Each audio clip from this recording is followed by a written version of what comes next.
Now a story of unlikely abundance in a land known for hunger and the questions that's raising. Special correspondent Sam Lazaro reports. For decades, Ethiopia has been synonymous with chronic famine and hunger. Even today, at least 5 million people depend on food aid to survive. But a growing number of foreign investors are discovering a little-known fact about this East African nation. Ethiopia has vast acres of fertile, arable land. I want to welcome you all, in particular our guests from Japan and Pakistan and India. Recently in the capital, Addis Ababa, local officials for a Saudi investor announced a partnership to vastly expand a commercial farm in western Ethiopia, aiming to produce 1 million tons of rice per year. For us, it is a cornerstone. I think others will follow as well. Others will likely come, and still others have already come. Over the past 2 years, by some estimates, 50 million acres of African farmland was leased to foreigners, most from the Middle East and Asia, for up to 99 years. That's about twice the arable land in all of Germany. The cost to lease land in Ethiopia is cheap, and there's lots of it. So why aren't local farmers growing more? Esaias Kebede with the government's Agriculture Investment Agency says they use only a fraction of the 180 million acres of land and lack the technology needed. The productivity is very low due to technology. Most of our farmers are plowing with ox. That's in sharp contrast to the carefully irrigated and fertilized commercial farms, like this one owned by a Saudi group. It raises specialized crops, melons, green beans, radishes, artichokes. 300 people work here. Most are subsistence farmers themselves, and for some, employment has improved life, even allowed for a bit of dreaming. Previously, we couldn't afford vegetables. It used to be a novelty. Now we eat them regularly. I would like to invest in my kids' education. I never forgotten education. That's why I'm in the state I'm in today. I'm continuing to receive knowledge. If I'm lucky enough to get married, I'll start a family and hopefully with some seed money, start a farm like this one. There's one big problem that some economists and government opponents see with all of this. They say the benefit to ordinary Ethiopians is minimal. To begin, all of the produce is intended for supermarkets in rich countries, in this case Dubai. Merara Gudina is a political science professor and member of the opposition Omoro People's Party. He likens it to a colonial arrangement. Food is grown on your land, and you simply see but don't eat. Where it is going? It's not for the local consumption. He says the government of longtime Prime Minister Mela Zenawi, who took power in 1992, has given land away to favored investors, that it hasn't arranged for proper compensation, bolstered employment, or managed to keep some of the food at home. For example, proper compensation to the local people, in terms of bringing real employment to the local people, and also in terms of retaining the food, some of the food for the internal consumption. Instead, he says commercial farms displace small peasant growers and herders. He cited a 17,000-acre farm near the western town of Bako.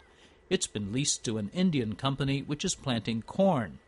These small farmers say this development has come entirely at their expense.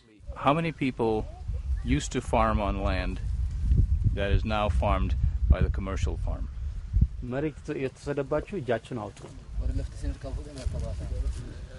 Wedajo Gobana spoke for the group.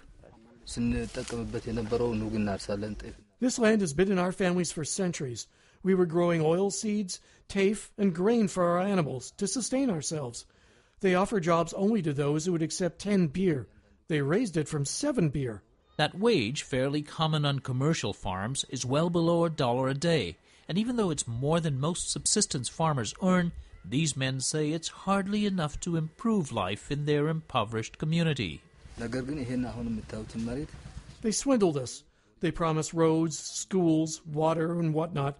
But the only evidence we saw is when they wanted this piece of land for a road, they came in with excavators and created huge mounds. It was extremely muddy, and it was hard to get around. The company declined to participate in this story. However, the government's Kebede took strong issue with allegations that people are being kicked off their land. It is false. It is false. Kebede says for the most part the government is leasing acres that have never been farmed. He also argues that the open market has already caused wages to rise on some commercial farms. And he says you can't ask profit-oriented investors to work in development to tackle a community's social problems. That's a joint responsibility, he says. Because, the investor is not coming for heaven. They are coming for profit. Our problem is resolved by our community. The problem is resolved by our government. The development is coming jointly with the community, with the government, with the investor. Nebiu Samuel, spokesman for a prominent Saudi investor, agrees. I'll be very frank. At the outset I said we are here, to do business. However, he says his company's investments will bring lots of development benefits, new infrastructure, for example, in a country that sorely needs it. Recently, we just ordered close to 1,000 trucks from Volvo, and we're going to be utilizing it, hopefully, to transport this production. People are going to get involved in that sector. And then the other, attending, jobs, around that, the fuel suppliers, the food suppliers, the restaurant man, the hotel man. I mean, it's immense in terms of employment and job opportunities. And this is where people can really think positive rather than saying, money is coming from outside. Many experts say Africa's vast pastures could be the world's next breadbasket. They say the world's supply of arable land is dwindling due to urban development, climate changes, and soil degradation. Lamordia Tambiano of the UN's Food and Agriculture Organization says African land leases could work if handled correctly. So this is a potential win-win situation, is what you're saying. Absolutely. But he says the history of deals with foreigners for natural resources in Africa is not reassuring. They don't respect, for instance, the indigenous living conditions. They don't treat the people who are in this land appropriately. They don't have any gain. All the timbers and all the goods are removed from the forest, destroying the environment, polluting the land, the water. His agency is drawing up a code of conduct to make such farmland deals more equitable to all parties.